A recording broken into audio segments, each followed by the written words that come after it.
Hello and welcome to Birth as We Know It. I am your podcast host, Kiona Nessenbaum. I have experienced birth as a doula, a student midwife, and as a mother of 3 amazing children with my husband and high school sweetheart by my side. After attending over 130 births, including my own, I've realized that each birth experience is truly unique. So make sure you subscribe and join me every week as we are guided through many different birth experiences through the lens of the storyteller. Please be aware that some of the stories can be triggering to hear, so feel free to pause, take a breath, and come back and listen whenever you're ready. With that said, let's prep ourselves to dive deep and get detailed about what really happens in the birth space.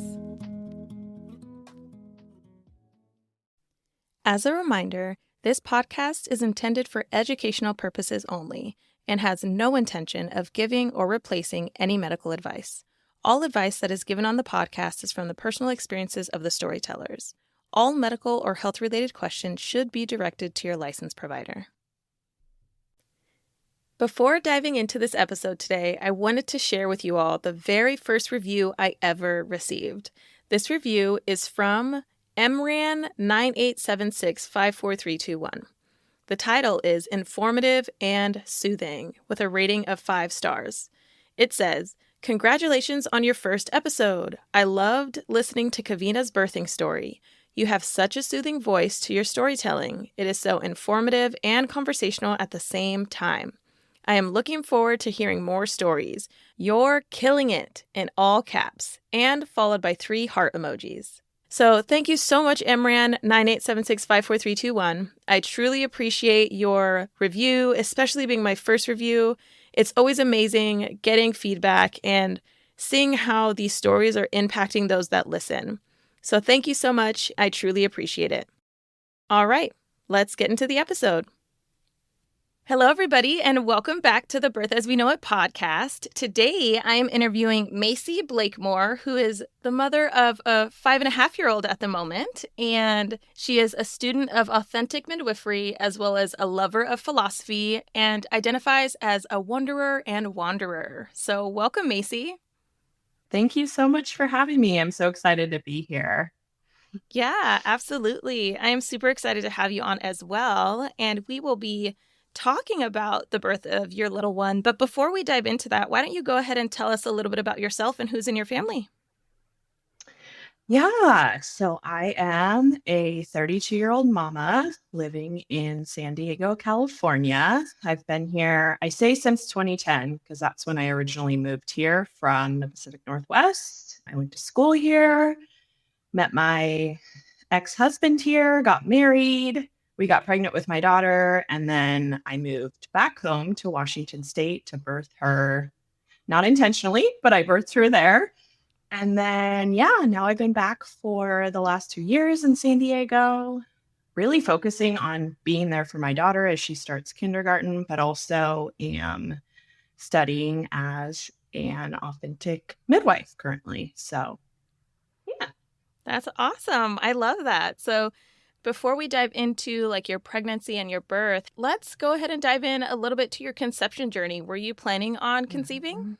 Yes and no, because I was married. And so I assumed at one point that I would get pregnant. And I'd always had a desire to be a mom and knew that I would be a mom. But no, we actually got pregnant less than a year into marriage. And so it was very, very unexpected. And I'd always had super irregular periods, so there wasn't much tracking going on there. I came off of birth control in April, I believe, sometime in the spring. And then by the end of summer, we were pregnant. And I actually didn't find out I was pregnant until almost all the way through the first trimester. Mm-hmm. I thought everything was wrong with me. I was like, I'm having stomach issues and I can't breathe. And my mom was the one to finally say, it looks like your stomach's growing. Would you take a pregnancy test? And so she bought the pregnancy test, brought it home to where I was living with my parents at the time. And that's how I found out about my daughter. I was about 13, 14 weeks along. Wow. So that was a surprise. Yeah. And I would actually, I feel like that is more common than people talk about, just the uncertainty of actually being pregnant. Like when people aren't intentionally trying to conceive, then you don't really pay attention very much to like looking for early symptoms or anything like that unless you're intentional about it sometimes. So yeah, and there's other things, a lot of people are like, oh my God, I think I have the flu. Like, I just don't feel good. So yeah. Yeah. And I think it was also not being tied into my menstrual cycle. Like I said, I had irregular periods growing up. I'm not sure what the reason for that was. Maybe because I was an athlete, maybe because I wasn't getting adequate nutrition, but that continued into my mid-20s. And so I think if I had been as connected as I am right now to my flow, it would have been very, very obvious, of course, because my cycle has a regular cadence to it. But without that, yeah, it was just like, oh, I'm powering through not feeling well. Which is something that we do as mothers and women. And absolutely. Yeah. So. Yeah. I feel like that's definitely a regular occurrence. So if mom takes care of everybody when everybody else is sick, and then when mom is sick, she's still taking care of herself. That kind of thing. So you just learn to push through and figure it out. So yeah, that I can relate to that. Yeah. So at that moment when you did find out you're pregnant, what was going through your minds? Like, how did you feel? Well, truthfully, I was separated from my husband at the time, intentionally separated. Again, we'd only been married for less than a year, and things weren't going great for us. So I had actually moved from San Diego, where I was with him, back to Washington State with my parents, and just said that I needed a period of kind of reflection on the marriage and what was going on. And so I was with them. And yeah, obviously not expecting it at all. I hadn't seen him in at least a month and a half. So the day I found out, I was working from home. And like I said, my mom had brought home the pregnancy test. I actually just had it on the counter for like a week. And I was like, I'm not taking this. I'm not pregnant. And then on my lunch break, I went into my parents' bathroom and just like haphazardly peed on this stick. Probably the first time I had ever done so, honestly. Anyways, religious upbringing to thank. And I pulled it up and I literally screamed. And both my parents were home and they came running to the bathroom. And my dad, the jokester that he is, was like, did you drop your makeup in the toilet? Like, what's going on? And then my mom, opened the door and I told her, and she gave me a big hug. And I remember her saying I remember saying, I'm not ready. That was like my mantra. I'm not ready. I'm not ready. I'm not ready. And she looked at me and said, you're ready, which I guess should have been comforting, but it wasn't. Right. And so then later in the day, I called my husband, and I actually had a hard time getting a hold of him because he was at work and in a different state. And he was very reassuring as well. Like he said to me, we'll do whatever you want to do. Like, this is your choice. But I had wanted him in my pregnancy hormones and like the separation and all that to be like, we're going to make it work. We'll be together. We'll be a family. I'll move up there immediately. Like, which he did end up moving up.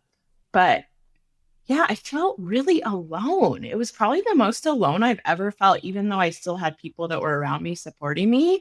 It was like, I'm now on this journey with just me and this baby that has, for some reason, wanted to enter me and trust me. And wow, I'm a mom already. And that feeling was very clear from the beginning. I was a mom from the very start. Yeah. Yeah. Yeah, all of those emotions are, oh gosh, I hear you and I can relate to you on those, especially the one of not feeling ready.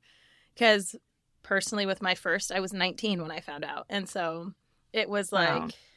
Oh crap, like, what are we going to do? But I also, I relate, and I'm happy that you did have people around you that were trying to be reassuring and supportive. But it is hard. It's a hard moment to kind of wrap your head around. So, yeah. Super lonely, not met with excitement.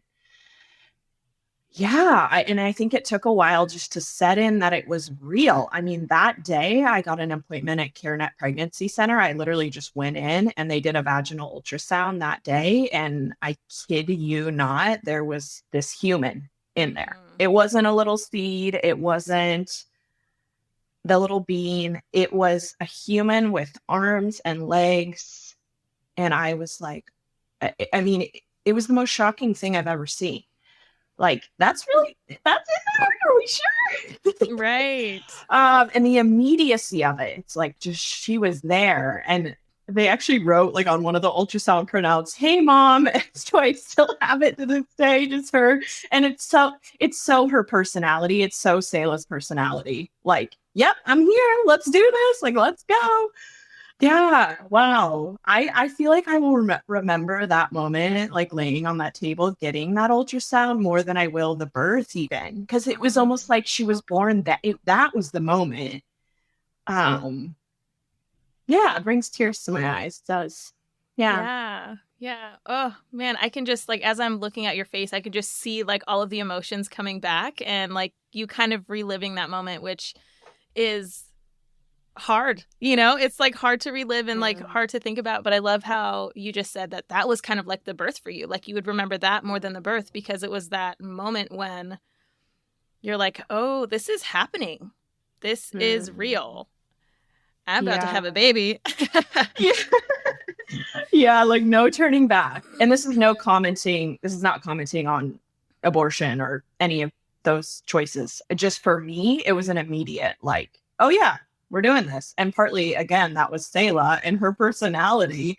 She's still the most extroverted, "Mom, let's go do this. Come on, Mom," just bringing me along for the ride. So yeah, very precious to me. I love that. I love that so much. So throughout your pregnancy, how were your emotions as you continued on? Like, did you still feel really lonely, or did you kind of come to terms and like feel like you did have that support around you by the time you got to the end? Gosh, there was so much journeying to the end. My ex-husband did end up moving up from California, bless his heart. He had never left California in all his 25 years of life. And we bought a house and we did the like pretend to be a family thing, even though, spoiler, the marriage didn't work out. But it still was a lonely thing. We lived in a 4-bedroom home. And so we often felt like roommates. And the journey would become lonelier lonely sounds negative. More, I would have to dive deeper into myself because the choices that I made in my pregnancy and my birth were foreign from any choices that I had ever seen made around me in the circles that I was in. And so, the loneliness is partly self-inflicted, but now it was a very like, I am tuning in more and more to myself and who I am and the choices that I make and why I make them. And it has been the catalyst for the rest of my life in taking radical self-responsibility. Yeah. I actually really love that because hearing you say that makes it clear that you were very much birthed into a mother the moment you saw her on the screen. Like you were moving mountains in yourself to make the decisions that you made because you're like, even though people around me are making X and Y decision, I'm truly going to make the Z decision because that's what's good for me. And that's what I believe will be good for her as well. So yeah, I love that. And I hear as well that it was very hard to make a lot of those decisions, but you still pushed through and did what you felt was right. I wish I would have done more that was right for myself, because if I had, I would have just left that marriage. And I'm sorry if I continue to reference that. And it's not necessarily the place of this podcast, but the relationship was a big part. And I still made the choices that I wanted to make. I'm not blaming him or anyone, but I wish that I would have left sooner and made a different choice for my daughter and I. I just want to say, please feel no need to apologize about referencing, like, continuing to go back and referencing how you wish that you would have done different things and made different decisions. And the reason why I say please don't apologize is that's part of your journey of getting you where you are, and if that's what you feel is important to bring up and talk about, even though this is a birth podcast, that's part of your journey, totally, of getting to where you are. So no need to apologize. Yeah, because we're birthing these babies, but they're birthing us. Exactly. right? And so we're becoming totally different, unrecognizable people in the aftermath. And I can look back and go, ooh, I wish 25-year-old, 26-year-old Masey would have made a different choice. But that's in such hindsight at this point. Right. It's in such hindsight. And it was all fated and it was all perfect for that particular period of time in that moment. Mm-hmm. And I'm glad it happened the way that it did, because I have my daughter and I have me and I love me. Mm-hmm. So yeah. I love that. I love that so much. 100%. So let's dive a little bit more into the details of your pregnancy. Did you have a ton of symptoms after that first trimester, or did you have any health concerns or anything like that? Nope. Yeah, the first trimester was the worst of it. And I didn't even know that it was going on. The second trimester was great. It was like the fog was lifted. I was pregnant through the holidays for that and able to really return to anything I wanted to do, whether that was running or hiking or swimming. It was into the third trimester as I could feel my body really preparing to enter the portal that I felt off again, I think the word would be. But no, I didn't really have any complications with the pregnancy. Yeah. Good. That's awesome. Getting through that first hump and dealing with all the emotions that come with pregnancy anyways, and then to be able to still do your running and do your hiking, like those, kind of mind cleansing or soul healing things to help throughout the pregnancy is awesome. Yeah. Yeah. I hiked a lot because like I said, I lived in the Pacific Northwest, specifically Olympia, Washington, and it was just so beautiful, so green and lush. And I can remember saying to my midwife at one point, do you think I can birth outside in the spring? Because I gave birth to Selah in the beginning of May. And she was like, we'll see if that's what you want to do during labor. Did not end up wanting to do that. It was during the middle of the night. But that connection to nature was so strong during my pregnancy and just wanting to be alone in nature. And that was one of the most magical parts of it, honestly. Yeah, I love that. And I feel like that's such a primal instinct, to just be with nature, especially with how busy the world is around us. When you're able and you have that calling to like go into nature and just be, I love that. I think that's great. Yeah. Yeah. So I did hear you mention the word midwife. So I was wondering if you knew, like once you found out you were pregnant, where you wanted to birth and how you wanted your birth to unfold. Yeah. So I found out I was pregnant in October, actually, like around this time. And my first instinct was to contact the birth house in Olympia, but I didn't even end up going in. They let me know over the phone that they were already booked for my birth month, which was April at that point. I actually went a little overdue with my daughter and birthed her the second week of May, but I was due at the end of April and they just said, sorry, we don't have any space here, but we can refer you to a birth center in Tacoma. So I did end up going up to that birth center and met with a midwife, but just kind of felt like it would be too far to drive should I be in labor. I knew that even though it was 30 minutes away, it could turn into an hour with traffic, and I really didn't want to sit in my car. So at that point, I kind of rerouted back to the hospital, the local St. Pete's, and I went in and visited the birthing center. Before I was even showing, I remember people being like, are you pregnant? It's like, I'm pregnant.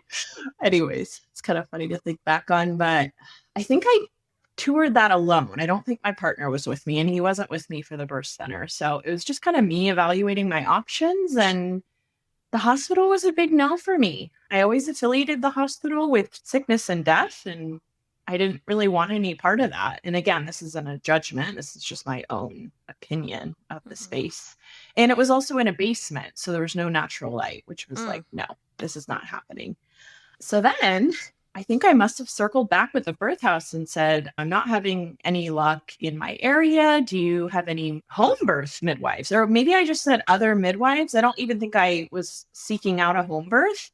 And that's kind of how the story tells itself is that I really had no knowledge of or even interest in home birth until the options narrowed and narrowed.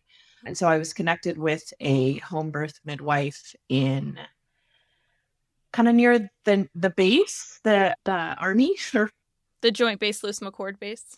yes. And so she was a military wife and had 4 kids of her own, and then studied to be a medical midwife.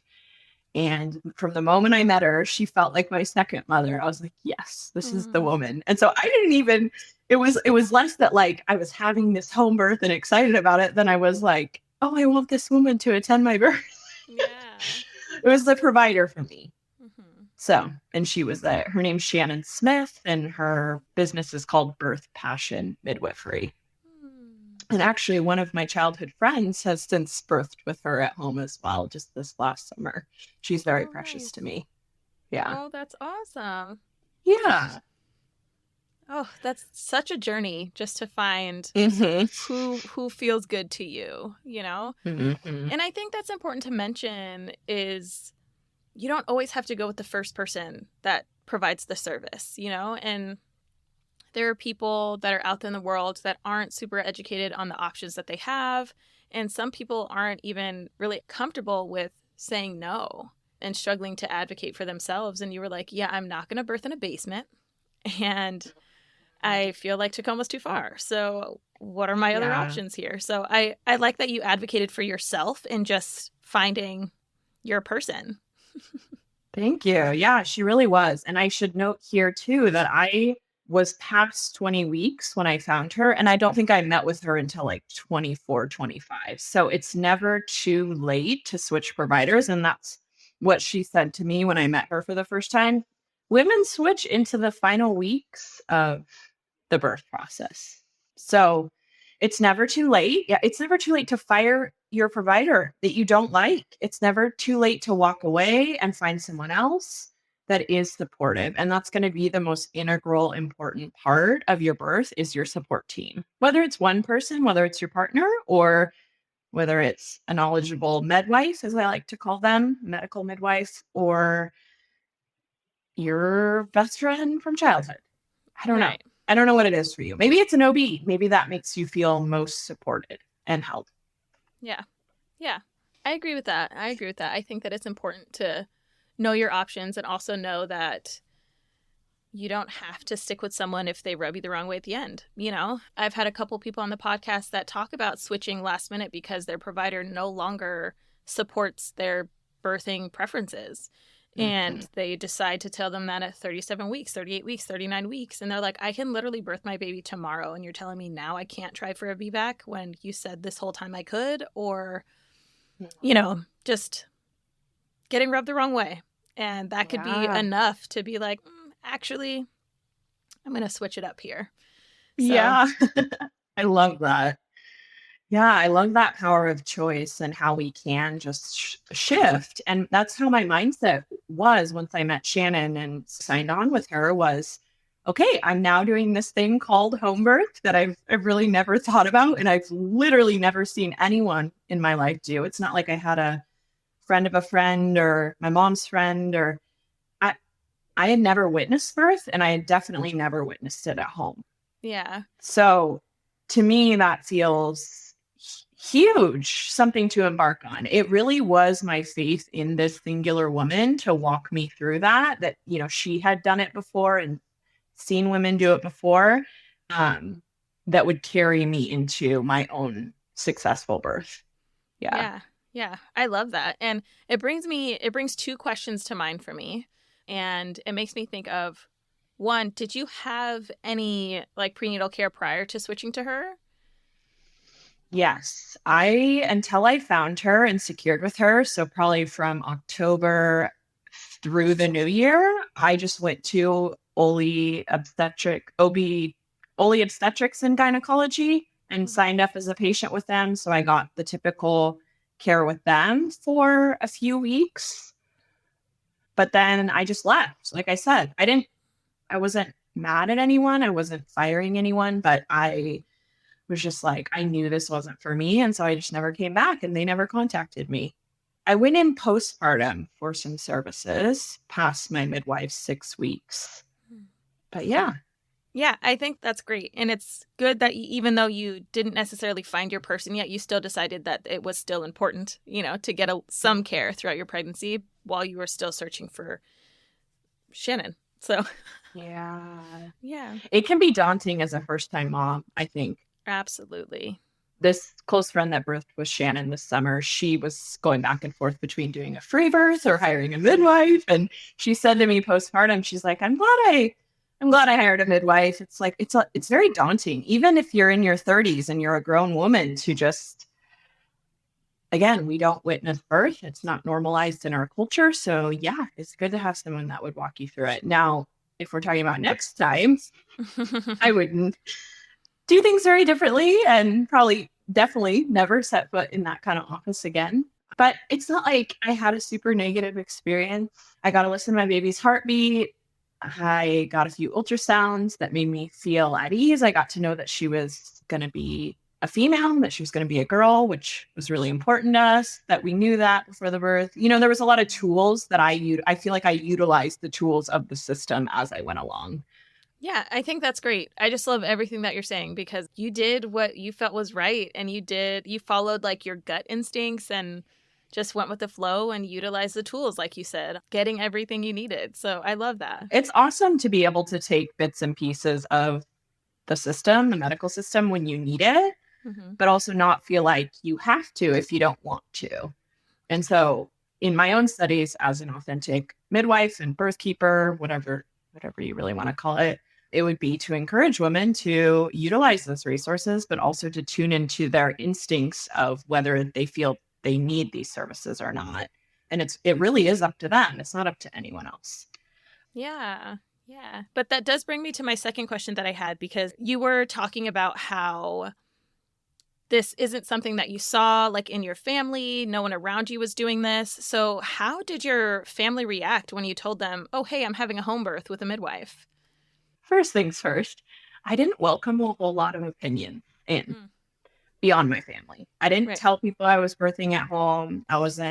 This was before like social media was a huge thing. And so I wasn't putting it out there that I was like blowing up my birth pool and,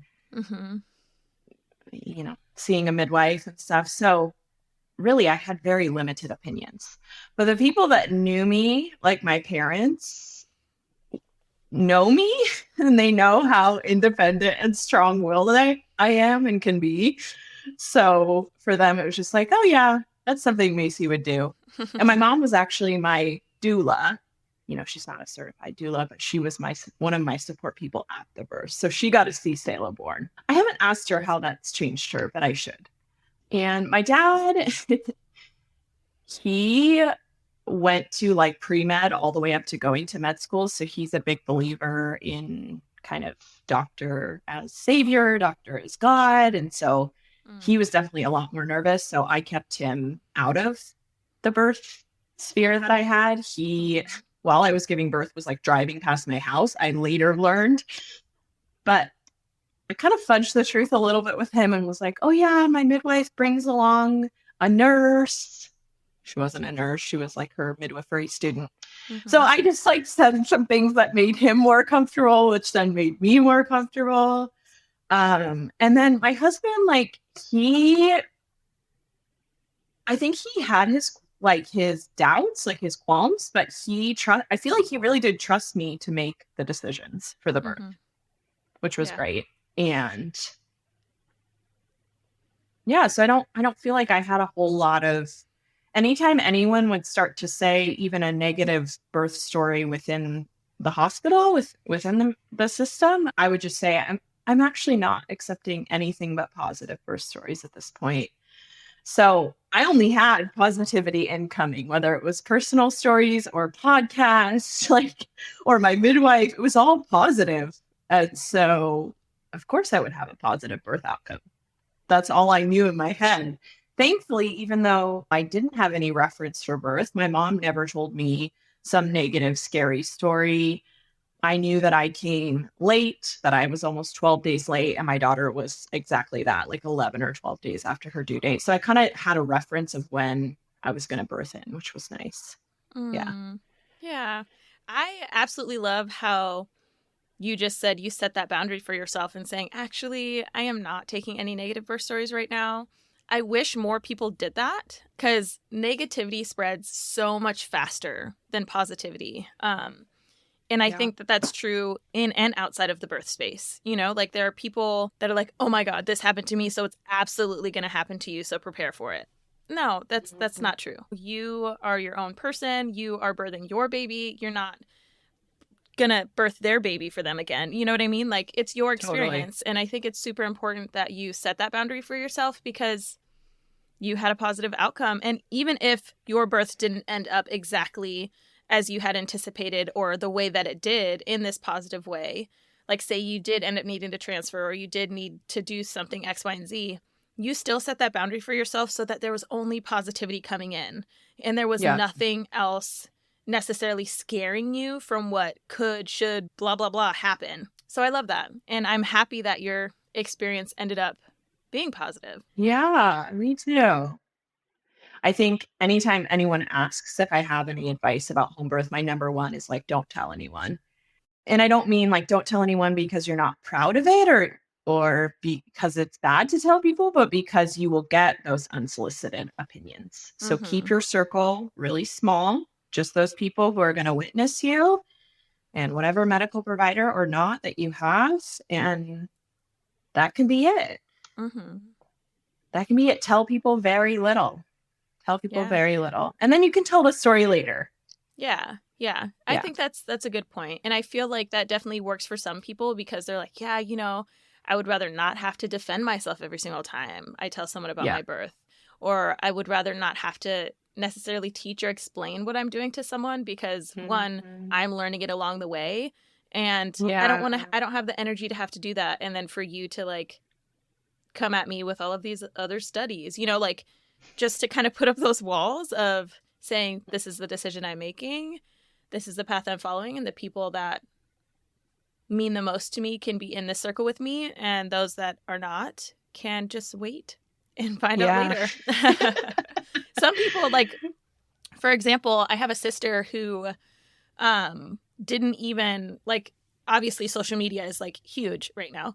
My sister didn't announce her pregnancy. She didn't announce that she had a baby, you know? And so when we ran into some friends or did a, like, reunion with some old friends from childhood, they're like, oh my God, you had a baby? She's like, yeah, and I'm married, you know, like all this stuff. So it's just like keeping what's personal to you personal because the world is just people that aren't close enough to know without being like, let me check your Facebook status, you know?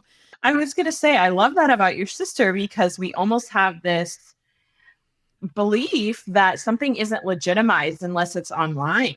Right? Like, unless we show a picture or we show the journey, like, and all of that can come later and you can defend yourself later and you can educate yourself and other people later. I don't personally believe pregnancy is the time for like studies and lots of arguments. That seems like more of a masculine frame of mind to me, where I'm just fully in my feminine. I am in the flow.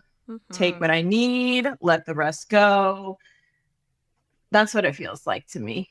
I think that's totally valid. Yeah, it's totally valid. It's just so cool to also have that like moment of surprise. You know, like when you do run into someone and be like, oh my God, like you had a baby. Like, at least that's what I always do because birth is like my jam. And so when I see that someone's had a baby, I'm like, oh my God, tell me all the things, you know? And it just makes it exciting if people want to share. So yeah. And she's also very adamant about like not posting any images of him online. And I think that's great because she wants him to be able to make his own decisions about it and everything, which is great. I do think that it poses some challenges just in the way that people navigate social media. As her as an individual, she can't take a really awesome family photo and share it because she set that own boundary for herself. But she gets to share it with all of our family because we all have these electronic picture frames as well. And so we just like upload each other's images to these frames and they cycle through and we see all the goodness. But that could be shown to us as the circle and not the world who doesn't even know he's here yet, you know? Yeah. And then it can even be disappointing when maybe you post a pregnant photo, or maybe you post something that's really precious to you, and then you're not getting the feedback that, say, you would get from like an intimate group or your family. And you're feeling like, oh, well, I didn't get the reassurance or the feedback that I needed. It's just an odd relationship with social media. I think we can all kind of evaluate. Yeah, it definitely is. And then people, like, I don't know, always feel like they have the room to give opinions when you want to share something. Like, I don't know. Like, there was this one picture. I remember I posted it when my oldest daughter was like 2. It was like a picture with like Santa or something. And then someone was like, "Ooh, are you pregnant again?" And I was like, "Nope, I just got a little flub. Thanks though." You know, like those kinds of things, like the things that people say. And that was like 8 years ago. And I still remember that, you know? And so I was like, okay. It makes me think about how the way that you're cared for throughout your pregnancy and your birth really stick with you far beyond the overall experience of being pregnant or giving birth. So, yeah. Yeah. But let's go ahead and dive into your actual birth. I would love to hear the details. Okay. Is there anything you did in particular to prepare for birth outside of like connecting with an awesome provider? Did you take any childbirth education classes, read any books or anything like that? Yeah, I was particularly concerned about my infant's sleep. And so I kind of hyper-focused on that. Read a lot of books about that, still have the printouts and the copies, and anyways, never ended up referencing any of that. And she sleeps just fine. We still co-sleep though. So anyways, I took a hypnobirthing course, which was kind of the foundation of my preparation for birth. It was over a couple of weekends. And my mom actually came with me because I was considering her to be my doula, my support person. And yeah, the teacher's name was Rebecca Ellisor, and she's in Olympia, Washington. She's incredible. She's also a doula. Yeah, amazing mother of 3. That's a whole conversation in and of itself, hypnobirthing, but that was the tool that I chose. And so before I went to sleep at night, I would play these soundtracks that we had on my computer and just allow myself to kind of be enveloped by that. And the goal was to use those soundtracks during birth, but my birth was so swift that I don't even think I took a drink of anything, let alone put on a playlist. So that was, I think, though, I would do it again because it was another way of setting me in that positive frame of mind for birth. It was these mantras that everything was going to go well, everything was unfolding as it needed to be. And a lot of other women that were in the class with me did listen to the hypnobirthing tracks through their labor. So I know it was super useful for them. One of the women ended up being my divorce lawyer. It's kind of funny. Tracing back, met her in the hypnobirthing course. So I read some books. I'm a yogi, so I did a lot of prenatal yoga, both intuitive and just videos I found online. I'm trying to think of what else specifically I did to prepare. I was actually studying to become a realtor at the time, so that was a lot of, and I was working full time. So I was doing a lot of things just that I guess a normal adult human would do. Mm-hmm. I passed my real estate broker exam on my due date. So I went into the testing center, big old pregnant belly, and passed my exam. So I was still just like doing my Masey thing. Like I wasn't mama yet. I have said that like I felt like mom from the beginning, but I wasn't mom. And so I was still embracing like fully just being Masey. Mm-hmm. And yeah, those were the things I kind of did to prepare, I guess. I think that's it. I'm probably missing something.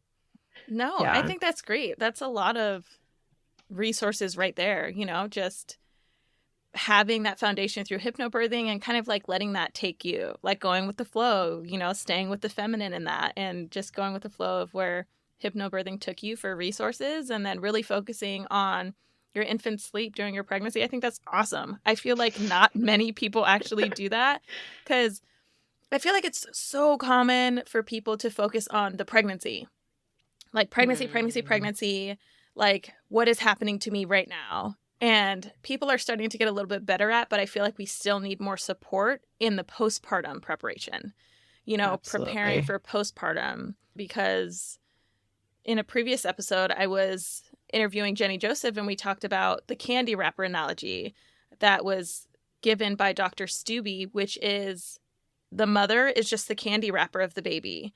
And after the baby is born, the candy is out and the wrapper's thrown away.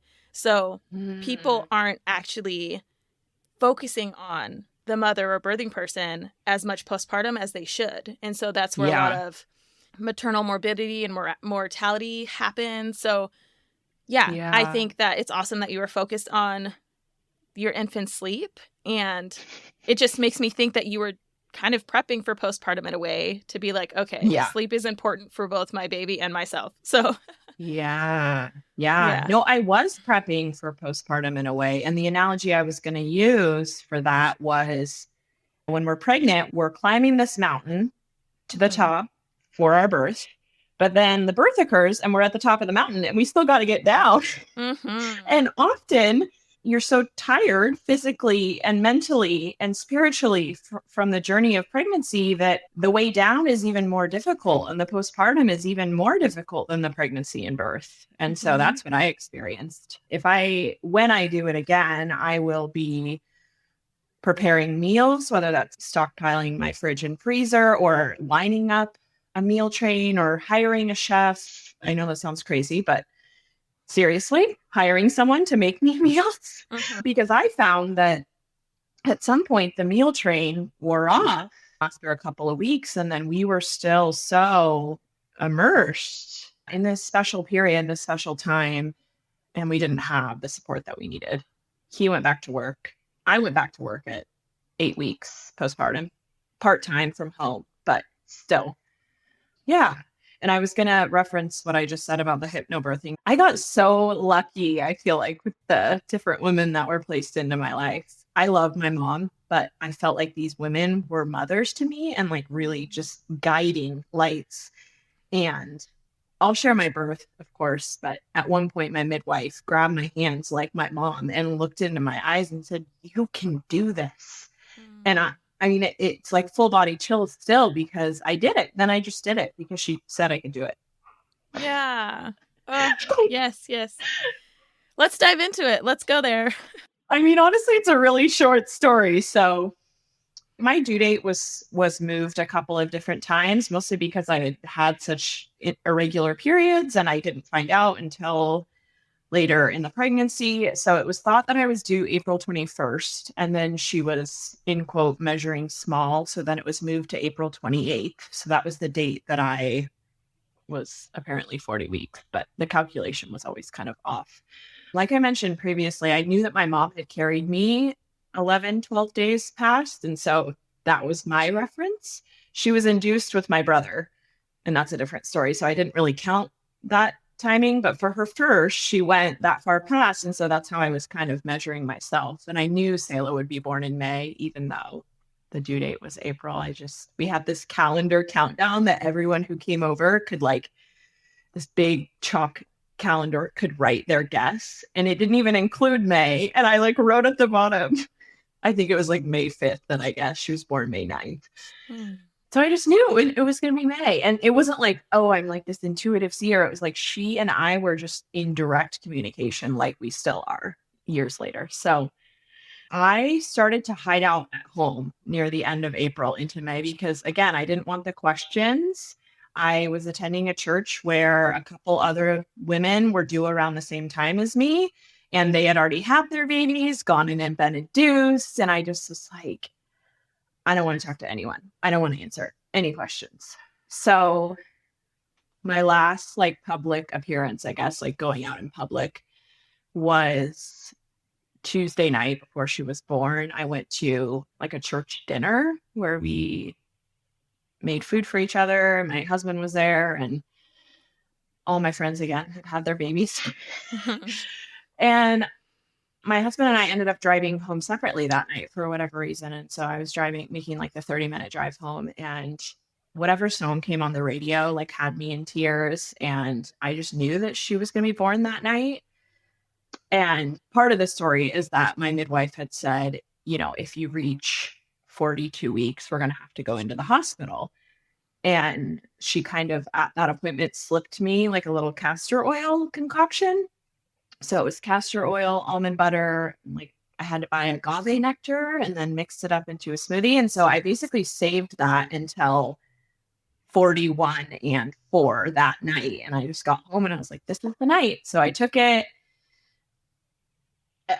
It's difficult to say. I mean, obviously that induced labor because she came, but I also believe that babies don't come until they're ready with these like alternative inductions. So I think she was ready anyways. Mm-hmm. But I did self-induce. So I drank this castor oil concoction at about 9 p.m. and then I went to bed. And I woke up at probably 1:30, almost 2, and went to the bathroom. Thank you, castor oil. And I thought that was it. I was like, great, that like cleared my bowels. Yeah. We're going to talk about poop here. Like, great, that cleared my bowels. So I get up to go back to bed. And I remember thinking like, well, I got up to go back to bed and I had like my first sensation, I would say. I hadn't up till 41 and 4 through the whole pregnancy had a single like labor-esque sensation. Nothing. So I had my first sensation as I was making my way back to bed. And I remember kneeling down at the edge of the bed and going, okay, like literally thinking through it logically. They always tell you to rest in the beginning. So I'm going to rest. So I got up from the edge of the bed. I laid back down in bed. And then I had my second. And I was like, whoa, I am not going to be resting. It was like immediate. So yeah, I feel like my speaking is quickening because this whole thing feels like a whirlwind to me. It's still very hard for me to tell because it was 5 hours from that first ever sensation to literally seeing her. So I felt like I was strapped naked to a roller coaster, literally. So I knew from that second sensation that I wouldn't be resting. I went back to the end of the bed and kind of moved through the next. That's when my husband woke up, like heard me vocalizing a little bit. And then I quickly texted my mom. He called the midwife and she was there within, I guess, the next hour and a half. And she checked me. At this point, I was in the bathroom. So I had moved kind of back and forth between the bathroom and the bedroom. When she arrived, my mom was there with me in the bathroom. She checked me while I was on all fours in the bathroom. And she was like, oh, you're at 7 centimeters. So this is like 2 hours into labor. And she's like, I think it would be good if you got into the tub. And so then my husband, we had a birthing tub already set up at like the foot of the bed. And so he filled up the tub and then I got in and I remember it relieving the pain. But also I think I was in transition at that point because I remember saying like, I can't do this. I think I'm going to die. But it wasn't like a legitimate call for help, like let's go to the hospital or let's call an ambulance. It was like something no one could save me from. No one could rescue me from. It was almost like a spiritual death and dying, of course, of this maiden now that's becoming a mother. But I'll just say for those women who have long first births or long births in general, don't ever wish that you have a 5-hour birth because none of it was enjoyable. The only enjoyable point I got was when I transitioned into the pushing phase and then the contractions became purposeful and the sun was also rising because she was born at minutes before 7 a.m. And so actually a beautiful part of the story, probably the most beautiful part and the part I remember the most is when I did a lot of the pushing in a goddess squat. So I was in a goddess squat type position in the tub and I was facing the sun coming through the window and my midwife was in front of me. And this is when she held my hands and said like, you can do it. You can do this. And so my mom was also there, but she wasn't as like present in my face. But anyways, the sun was rising and I just said, her name's going to be Selah. Like we had had a couple of names up till that point that we thought we might give her, but I just said it's going to be, her name is Selah is what I said. And then, yeah, I pushed for probably an hour and rolled over on my back, still in the tub. And my husband was behind me, and the midwife helped guide her out onto my chest. And that story feels like, again, such a whirlwind to tell, because it's like trying to remember 5 hours of your life from 5 years ago. Mm-hmm. And I know it's more significant than that, but really it was it was not a gradual process. It was not even one that I could reflect on as it was happening. It was so mind-bendingly, excruciatingly painful. And I hate to even say that I wanted to die throughout the process. I wasn't feeling full and ripe and beautiful. I just was primal. I was literally feral. I was in the water, like going under the water and like coming up. My hair was completely I was soaked when she was born, because I was doing things literally, I felt like, just to stay above water. I felt like I was in the ocean being pummeled by these waves.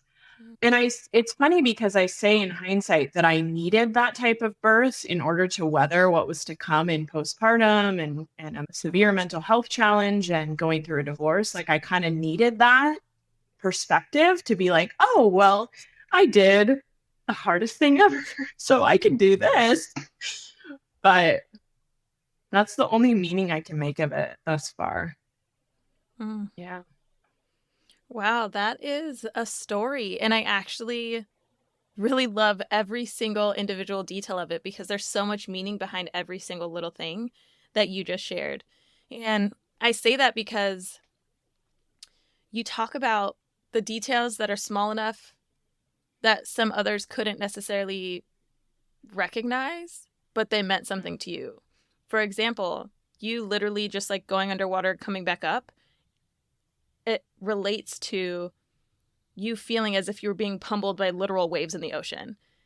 And that is physical, mental, emotional, all of the things. And I just love that. I love that so much. And I also appreciate that you had stated all of those people out there that are hoping for a short, quick labor to maybe not do so, because you don't have time to process. You really don't have time to process. And it is a challenge, and I feel like your experience is 100% valid, and that's a lot.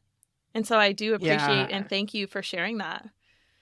Thank you for holding this space. Yeah, I love the water analogy. I'm very close to the ocean, closely knit. So was my ex-husband. So is our daughter. We all have Pisces in our major placements in our chart. So, but we also lived in Hawaii for 6 months' time, and I was very humbled by the waves there. And so I felt like I was in some ways this sort of like cocky kid before my labor. I mean, it's not the best description, but this maiden that felt like she could do anything. And then birth was like, really? Are you sure about that? We're going to quickly humble you. And I mean, I was truly humbled. I was like, thank you for letting me live. Thank you. Right. And for giving me a baby too.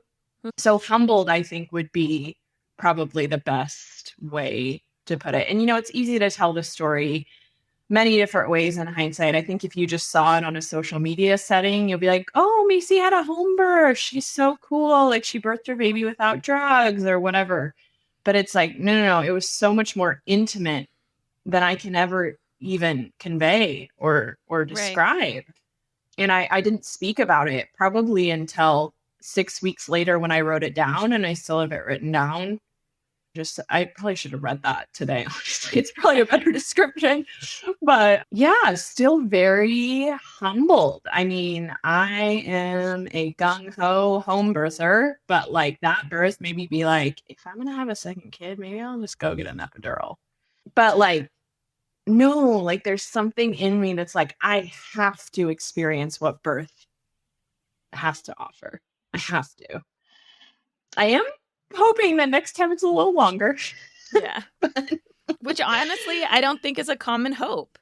You know, I don't think that that's a common hope, because a lot of people are like, oh my gosh, it was crazy hard. Like, and it was It was so long. And you're like, oh man, I hope at least for a couple extra hours, to be able to like process this.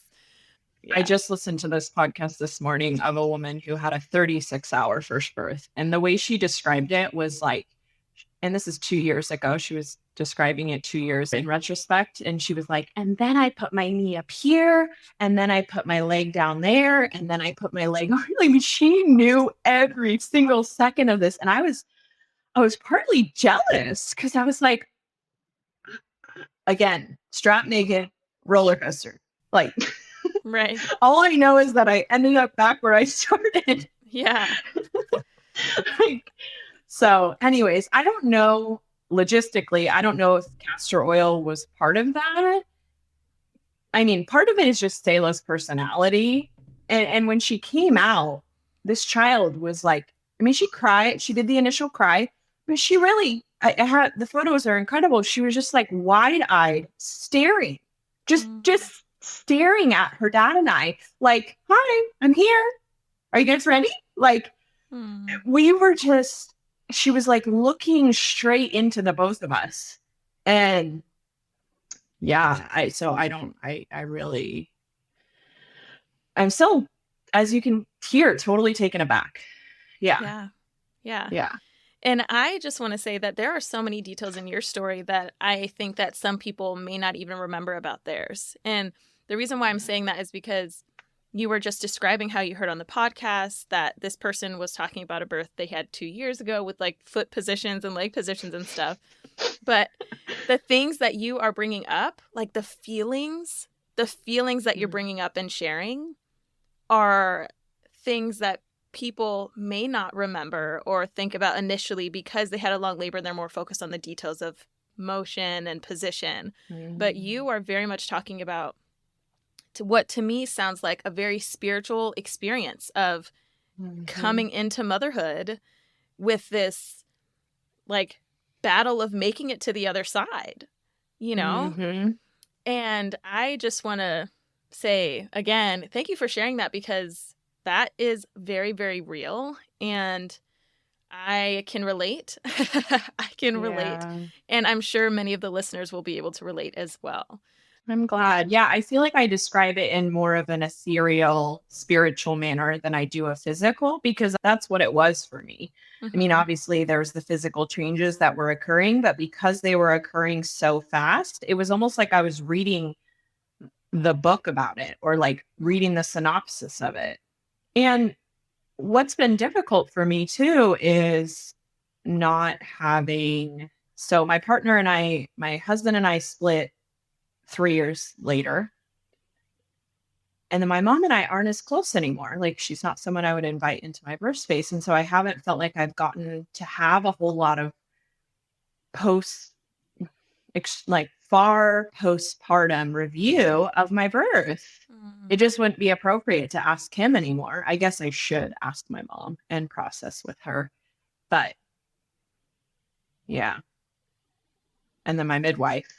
This is a job for her. I know we had a special connection, but this is still her career. Yeah. All of those are very good points. And I think it is important to have a debrief at any point postpartum and kind of come back. You're 5.5 years postpartum and we will forever be postpartum. And so I think whenever anybody feels the urge of like debriefing a birth again, the debrief never takes away from the importance of the event. Does that make sense? So I would say, reach out to your mom and see how she feels about it. And if at any point here on out, you want to reach out to your ex-husband and see like, how was that for you?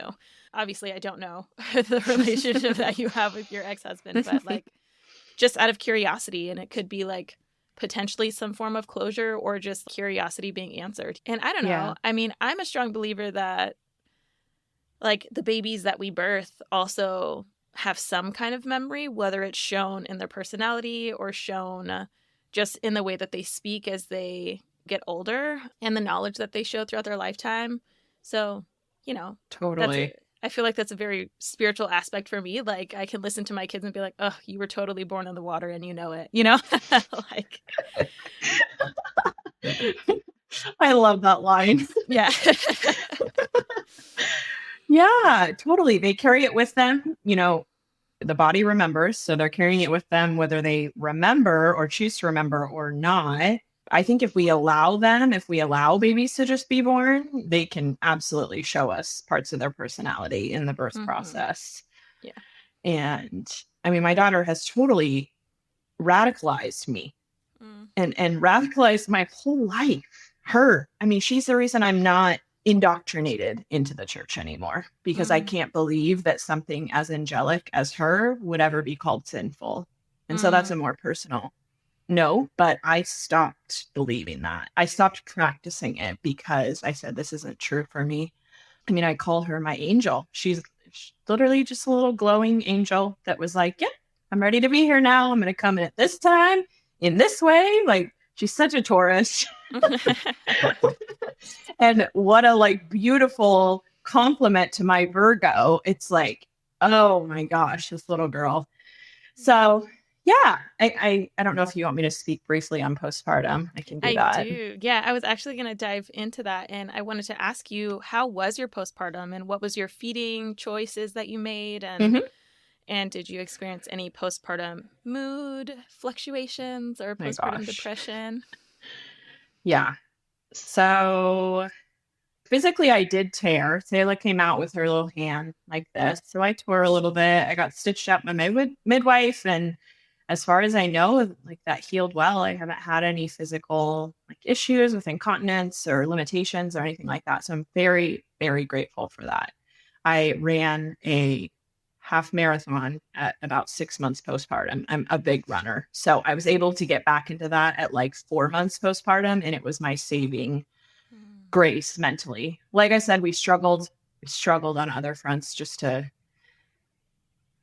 was back to work and he was back to work. And then I was trying to kind of be a stay-at-home mom while working. And then our marriage wasn't great. So I struggled a lot. I would say I hit my stride probably into 3 or 4 months. That's when breastfeeding became really, really easy and convenient. I enjoyed it. I did enjoy that process. It took a while for my boobs to enjoy that process, but I did enjoy that process, and I ended up feeding her pretty much solely on my breast for 10 months. And then at 10 months postpartum, I had what's called postpartum psychosis, or a manic break, which I had been building up to for a while, signs of hypomania and unaddressed. And so I was actually diagnosed bipolar at 10 months postpartum. And that's a much longer story. But I was in the hospital for 10 days. I had to wean her while I was in the hospital. It was horrific. It was truly horrific. So at that point, she went on formula and pretty much eating at that point. But no, I did not have the support that I needed postpartum. And I'm not joking when I say that next time, if there is a next time, I would hire a postpartum chef, over a doula or even a midwife, someone that would just be there to cook me healthy meals while I laid in bed and rested and did not run half marathons.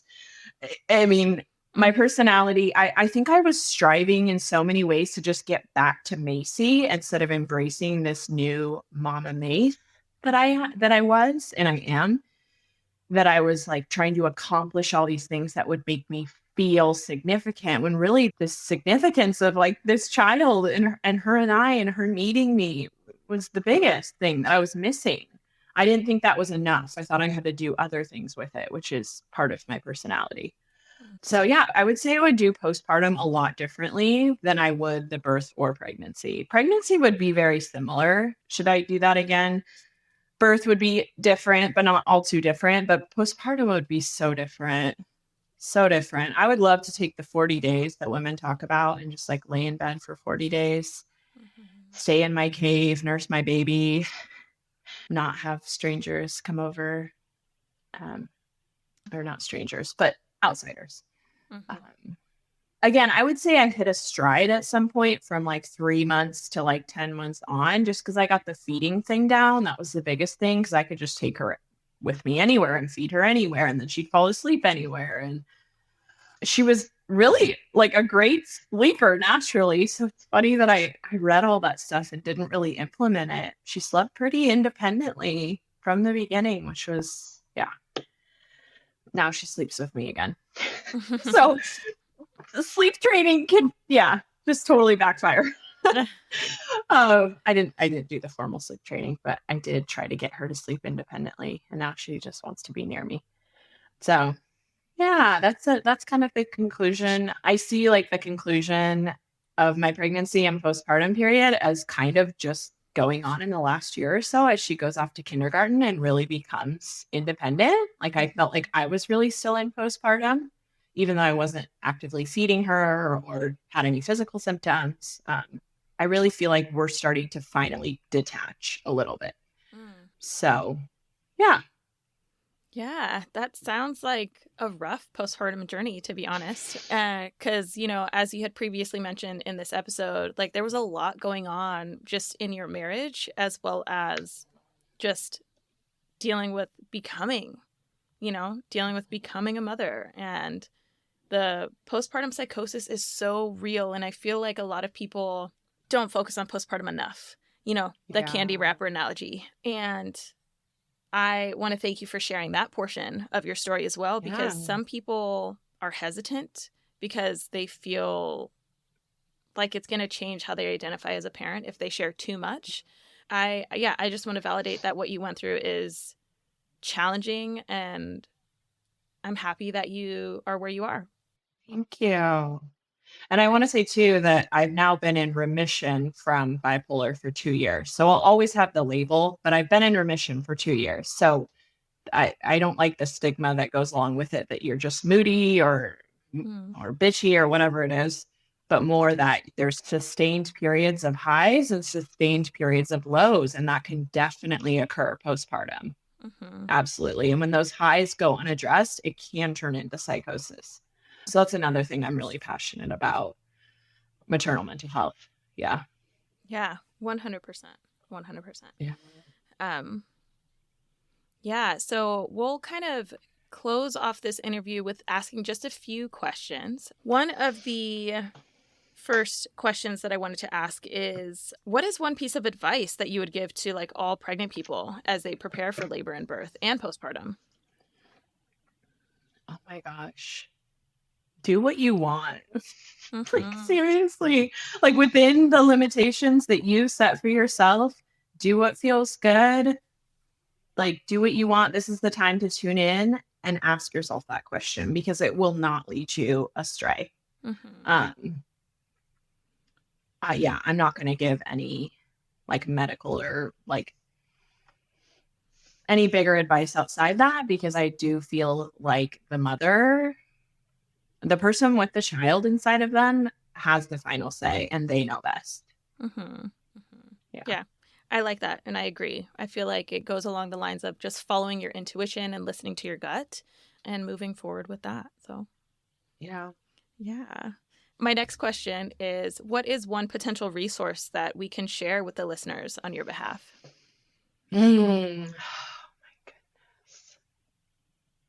Maybe one that you used many years back, or...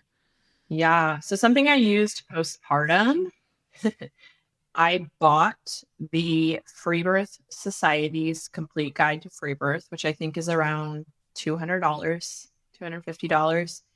And even if you're not planning to free birth or birth at home or anything like that, the way that these very well-educated, well-attended women go into the intricacies of the birth process, how they describe it as a dance, just the level of insight and depth that you can get into in a course like that. Like, I would say, even if it's not that course, do a self-study course about physiological birth, like what, and do it even before you're pregnant. Like, do it as a woman, do it as a person that can get pregnant.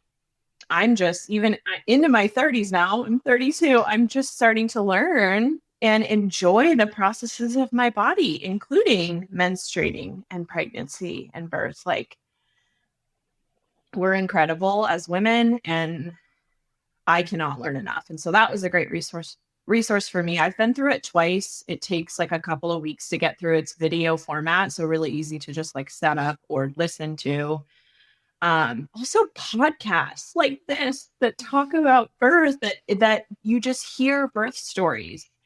Honestly, story is medicine and story is the way that we learn. And so just hearing as many stories as possible. So I've just been introduced to your podcast, but also Free Birth Society and Doing It at Home are like the two that I listen to religiously. Nice. Yeah. Yeah, I love that. And yeah, I agree that storytelling is a very, one, healing process for those that are telling stories, and two, a very educational process for those that are hearing them, because it validates the fact that one person can experience something and you can connect with that, but it doesn't mean that your story has to end the way that theirs ended. Yeah. So yeah, I love that. And that's part of the reason why I created this podcast, was because, one, I love hearing birth stories. I feel like it's one way that I can get into the birth space without having to like be on call or be in the room. But I also feel that it's very much educational to me. I learn so much from every person that tells a story. And it's hard because with the education and experience that I do have in the past, some people would say, oh, you're an expert in a birth doula, or you're an expert in the birth field in some way, some kind of expert. And I'm like, I am learning every single day. I will continue to learn. And I feel like it's hard for me to label myself as any kind of expert, regardless of how many births I've been to, because every single birth is different.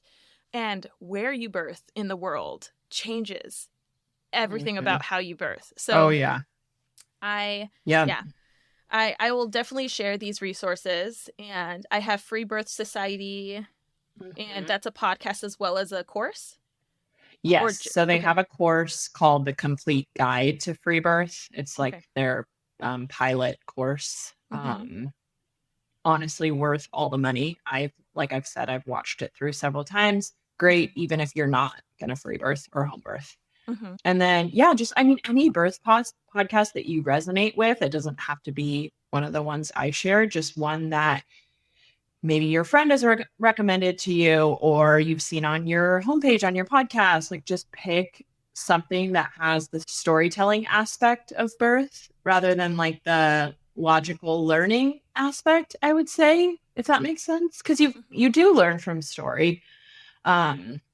And stories stay with you. And I think as a person that's birthing, when you're going into that portal yourself, all of these stories are with you in a way. And all of these women are with you in a way. So I love the stories. I could listen to the stories forever. I'm like you. I'm a birth junkie. I don't know if I could do the logistical aspect of a podcast, but I would love to just listen.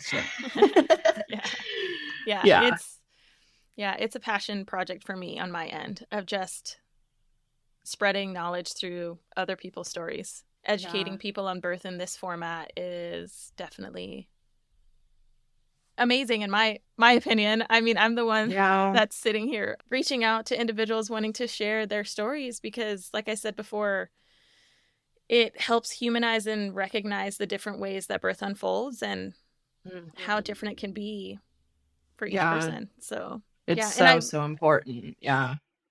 It really, really is. I do really love the resources that you shared with me. My final question is, if you could describe your pregnancy, labor, and birth with just one word, what would that word be for you? Radical. I love it. Radical. Yeah. Yeah. Like radical. Yeah. Like that's so rad. With gumption. Yeah. Or life-changing, but that's another word for radical. Yeah. And one thing that you said that stuck out to me the most when you were saying your birth story, because you did also mention it twice, so I feel like it means something to you as well, is being strapped naked to a roller coaster and just going, I think that's amazing because it puts a really good visual in it for me, honestly. I was not truly visualizing that until now. I love it. I think it's so good. Because you're not calculating like how many highs and lows and like how many minutes in between. You're just like, I hope I don't fall off. Mm-hmm. Like that like was my like, I hope I don't fall off. Yeah. So I also really, really liked your mountain analogy of like how the birth is the peak, you know, because a lot of birth stories talk about the waves of contractions or surges and like the motion of up and down. And I think it's a good visual to kind of mentally think of the climbing the mountain and giving birth at the top and needing to come back down, like what that coming down looks like. And what I thought when you said that was climbing the mountain was kind of like a semi-cleared trail that you can follow because you have some guidance, you know, a little bit of a rocky terrain potentially. And then when you're at the top, you give birth. And when you come down, the terrain, you're in foresty paths. You know, there's some cliffs, there's more rocky terrain. And as you're coming down, you got to find a safe way for you to come down because there's no going back the trail that you came up. So, yeah. Well, yeah, I didn't even think of it that way. Yeah, there's no going back. And your legs are, if you've ever climbed a mountain, I mean, your legs are shaking physically, but maybe also you're mentally a little bit scared as you're trying to brace yourself on the way down. The way down is, I think, the hardest part. And I think a lot of women would say that postpartum is the most difficult part for them. Because and again, you can only plan for so much, especially if it's your first go at this. You are really just thinking up until the birth, but you got to remember that you're making your way down as well. Mm-hmm. And I would say you do it every time, because with being a mother of 3, the mountain you climb up, you're climbing up with like other babies attached to you. Yeah, more weight. Yeah. And so you go in. I personally went in with a little bit, not necessarily more fear, but awareness that if something did happen to me or something did happen to this baby that I'm carrying, it's impacting the people behind me that are supporting me, you know? So like if I ended up not coming out of the second birth of my son because I hemorrhaged a lot postpartum, if I ended up dying, I would have left my daughter behind, you know? And so going into it every time brings a different set of quote unquote baggage, you know, a different set of weights that you're carrying with you. So, yeah, I see that. Yeah. But you're lighting the way. You're showing your daughter and your son how to birth. Mm-hmm. That's like my conclusion is like, but at least they got to see it. You didn't die. I did not. But they get to see you do that. They get to see you climb a mountain. And maybe every day is like a new mountain, because it sure as hell was for me. Mm-hmm. So yeah, I like partly hope for the pregnancy journey again, just so that my daughter can watch. Mm-hmm. I think that's so important. I think it's crucial. Yeah. So, and if down the line you do become pregnant again and your daughter wants to talk about her experience of watching you do that, she's welcome to share her perspective on the podcast too. That would be amazing. Yeah, my episode 4 is my oldest daughter talking about being present at the birth of her siblings. So, wow, I love that. Oh my gosh, I love that so much. Yeah, and she was 9 when we did the interview, so it's just fun to I'm hear. gonna listen to that. You said episode 4? Yeah, episode 4. Yeah, and the first 3 episodes are like my births. And so one reason why I felt it was important to record my own births was that so my kids could hear how I was feeling and what I was doing and all those things around their birth. Yeah, so, what a gift to them. That's amazing. Yeah, and this will be a gift to your little one as well. I do think that. Yeah. You think our kids will listen to podcasts? I mean, at least it's recorded, right? Yeah. There's an option. It's going to be like the cassette tape of their time. Yeah. They're going to be like, what? Plug a headset or is it? Yeah. It's just already in your brain. Yeah.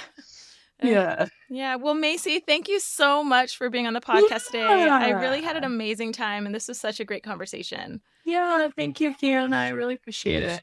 Yeah, of course.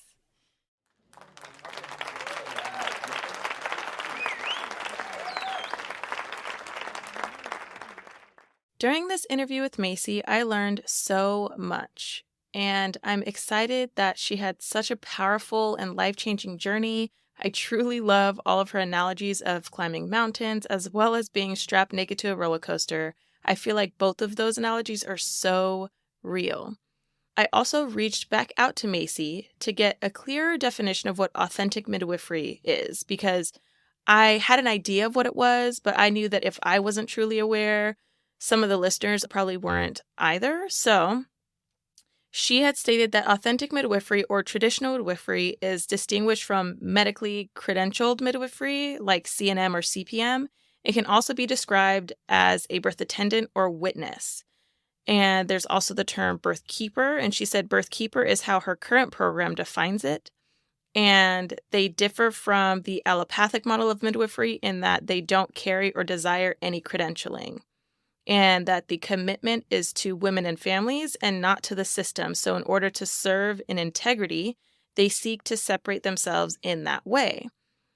She often describes it as a doula because that's what people understand in modern Western context. And she also said they don't typically charge or advertise for birth services, but run birth-adjacent businesses, which is super interesting. And I think that there's different kinds of midwives out there, and I think that this is very interesting and could add to the confusion of what a doula is, but there's so many things out there. So if you want to learn more about it, you can go ahead and check out the program that she is in, which is called the Radical Birth Keeper School. The marketing looks amazing for it. The pictures are beautiful, people holding their baby soon after birth. So it looks super awesome. I would go ahead and check it out, especially if you're into learning more about free birth or unassisted birth. With that said, Masey, I wanted to thank you again because your story is truly amazing, and I am so thankful and honored that you decided to share your story on the podcast. And I'm excited to hear about the births that you attend and just to dig a little bit deeper on what authentic midwifery looks like for you. If you liked this episode as much as I did, leave a review and share it with a friend. It will really help bring the podcast to the attention of other people that are interested in birth education through storytelling. For next week's episode, I interviewed an old friend named Taylor Montgomery. She has 3 amazing birth stories of her boys, and the awesome part is she moved from a very small town in eastern Washington and is now across the world, and I actually interviewed her when she was in northern Africa. So tune in next week to hear about what decisions she had to make around her pregnancies and births when conceiving during COVID and needing to choose which country to actually birth her sons in. So stay tuned to get the juicy details.